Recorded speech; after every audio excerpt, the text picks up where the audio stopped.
పుల్లారావు గారు, చెప్పండి. అంటే రెండు రాష్ట్రాల సీఎంల భేటీ అనంతరం జరిగిన పరిణామాల వల్ల విభజన సమస్యల పరిష్కారానికి సంబంధించి పరిష్కారం లభించినట్టే అనుకోవచ్చా?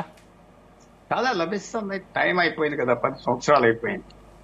అందరూ మర్చిపోయారు అజిటేషన్స్, ఎవరు ఆ లీడర్స్, వాళ్ళు ఎవరైతే అజిటేషన్ లో ముఖ్యమైన పాత్ర చేశారో వాళ్ళ రోల్ కూడా అయిపోయింది. ప్రస్తుతం వాళ్ళు పదవుల్లో లేరు, కొత్త వాళ్ళు వచ్చారు, కొత్త పాలిటిక్స్ వచ్చింది, కాంగ్రెస్ పార్టీ తిరిగి వచ్చింది. కాంగ్రెస్ పార్టీలో ముఖ్యమంత్రి ఆయన టీడీపీలో ఉండి చాలా సంవత్సరాలు సేల్ అవ్వాడు.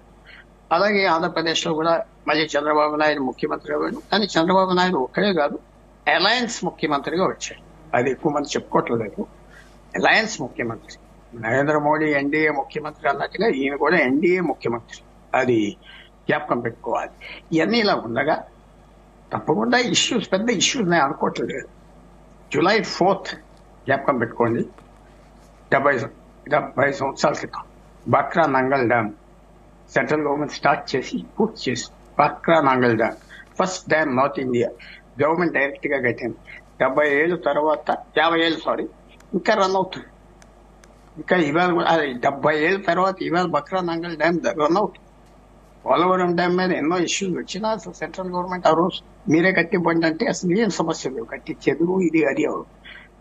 నీరు మీద కొన్ని సమస్యలు ఉన్నాయి.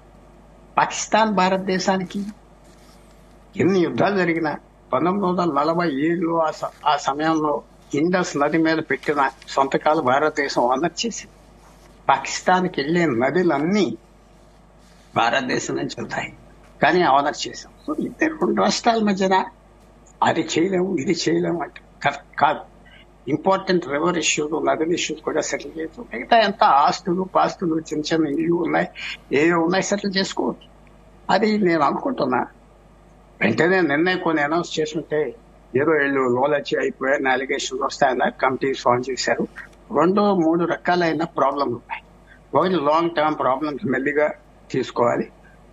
మూడోది అసలైన ఏంటంటే చిన్న ప్రాబ్లమ్స్ ఏదైతే ఎవరు పట్టించుకొని వెంటనే చేసేది, లో హ్యాంగింగ్ ఫ్రూట్ అంటారు, కిందకి అందే పళ్ళు, ఇది నొచ్చినక్కర్లేదు మనిషి అక్కర్లేదు, తీసుకోవచ్చు, అవి సెటిల్ చేసేది. మీరు అడిగిన మెయిన్ ప్రశ్నకి చాలా టైం అయిపోయింది, ఇది అనవసరం. ఆంధ్రప్రదేశ్ కి తెలంగాణకి మంచి సంబంధం ఉండాలి. రెండు తెలుగు రాష్ట్రాలుగా సేల్ అవుతే కొంచెం ఉపయోగం ఉంటుంది. మీ హిందీ రాష్ట్రాలు ఎలా పనిచేసుకుంటున్నాయో అలాగే తెలుగు రాష్ట్రాలకి మంచి సంబంధం ఉన్నదని దేశం అందరికి చూపెట్టుకోవాలి. ఈ చిన్న చిన్న సమస్యలు చీపితే మనం చీప్ అయిపోతాం ప్రజల ముందర, దేశం ముందర. సో ఇది తీరుస్తారు ఆ కమిటీలు వేసి. చిన్న చిన్న ఇష్యూలు ముందర తీర్చేస్తా వస్తే ప్రజలు ఎవరు పట్టించుకోరు కూడా.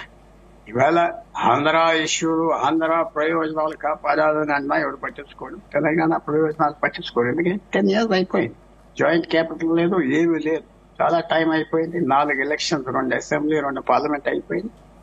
సో సెటిల్మెంట్ చేస్తే 2 రాష్ట్రాలకు మంచిది చేస్తారు. సమయం వచ్చింది అని నేను భావిస్తాను.